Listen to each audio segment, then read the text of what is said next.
Really excited about getting started today. This team developmental process and doing it in this environment in front of our fans, man, just makes it doubly special.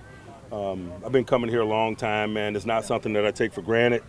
It's something that's appreciated. Their presence aids in the team development and the fun and the competition component of what it is that we're doing. And so we're appreciative, man. We hope they keep coming. I know we'll keep coming out with the intentions of working to get better. From an availability standpoint or injury standpoint, Larry O was a limited participant. We'll manage Larry, man. We're just getting to know him. He's coming off of surgery. He's ready to go, but we'll manage him and proceed with caution because not only is he dealing with injury, but he's new to us.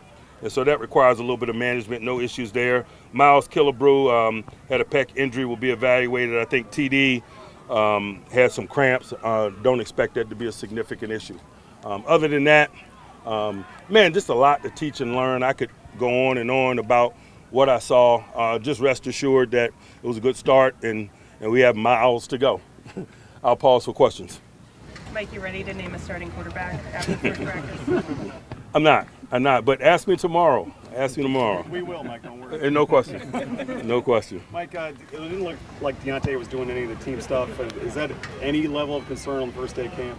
Absolutely not. You guys know me. I acknowledge that he was less than 100% participant. We'll continue to manage the circumstance, but right now, my energy and focus is on those that are participating.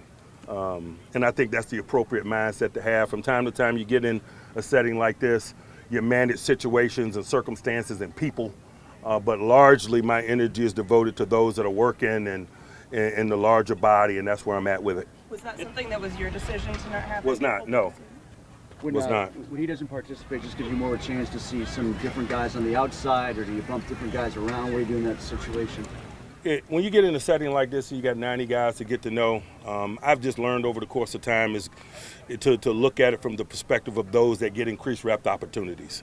And boy, we got some young guys at that position that, going to take advantage of some of those opportunities and hopefully for the good. You're not ready to name the starter today, but what did you see from each of the quarterbacks? I saw good work and attentiveness and good communication, and we're crawling.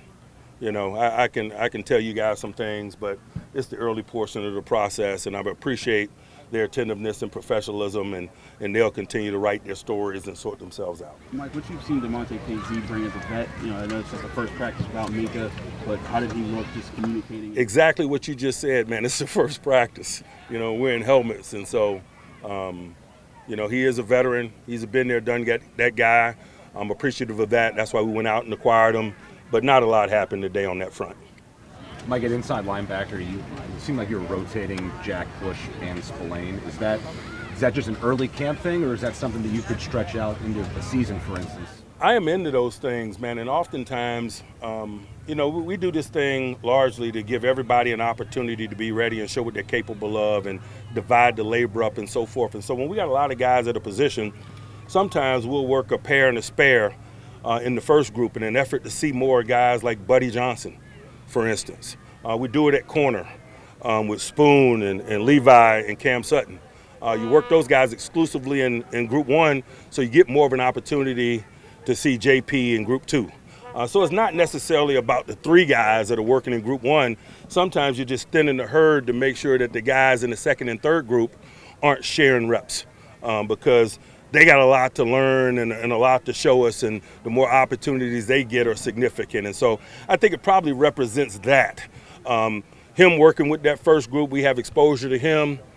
We know what he's capable of, and those others that you mentioned, more than anything, it thins the herd so Buddy Johnson and Mark Robinson and guys like that can learn and show what they're capable of. Are you taking that same approach at left guard with Dawson and the others behind him? Exactly. You can apply that analogy to many positions. Is Gentry coming along developmentally, physically to the point you might tinker with a little bit more too tight this year? We've been in that mode. Like you've often talked about splash plays, you got to see your 2 rookies working with everybody. How you feel about some of the plays they were able to make? It's just the early portion of the process. We got 1 practice down, so I'm not gonna crown them today.